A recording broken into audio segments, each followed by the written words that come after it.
Hey, bienvenue à vous les développeurs et développeuses curieuses. Merci de nous retrouver à travers ce nouvel épisode de la chaîne Dev to be Curious.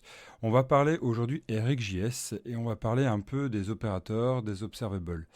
Et en fait, je souhaite démarrer, nous souhaitons démarrer ici toute une série autour d'RxJS pour Angular.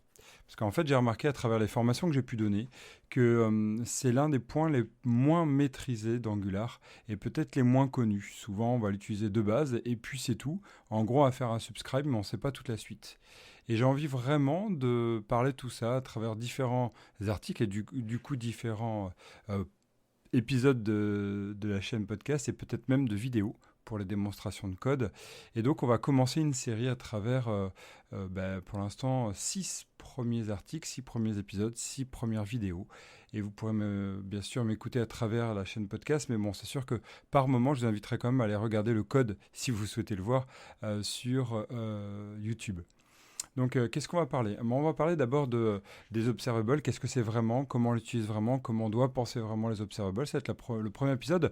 On passera à la notion de pipe, de tap, même s'il y a quelques valeurs obsolètes dans tout ce que je viens de dire. Ça va expliquer un peu ce que c'est le pipe et comment on va travailler à travers ce tuyau qu'est l'observable. Puis après, on passera dans le troisième épisode à tout ce qui est map. Donc, comment on peut modifier notre flux RxJS grâce au pipe. Et après, on ira même penser filter. Et donc, on commencera à vraiment voir la façon de penser RxJS, à savoir des fonctions et des fonctions peut-être immutables. Et après, on ira voir le switch map, le merge map, puis après les reactive forms et comment on peut travailler avec les observables et les reactive forms. Bref, vous voyez, c'est une bonne série de 6 articles minimum et centré sur le code, centré sur la théorie et surtout sur la pratique. Vous connaissez maintenant bien la chaîne Dev2Bcurious.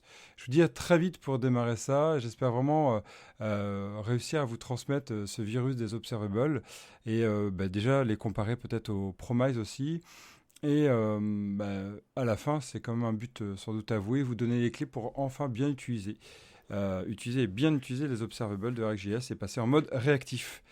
Allez, je vous dis à très vite et on démarre ça sans doute la semaine prochaine. Ciao.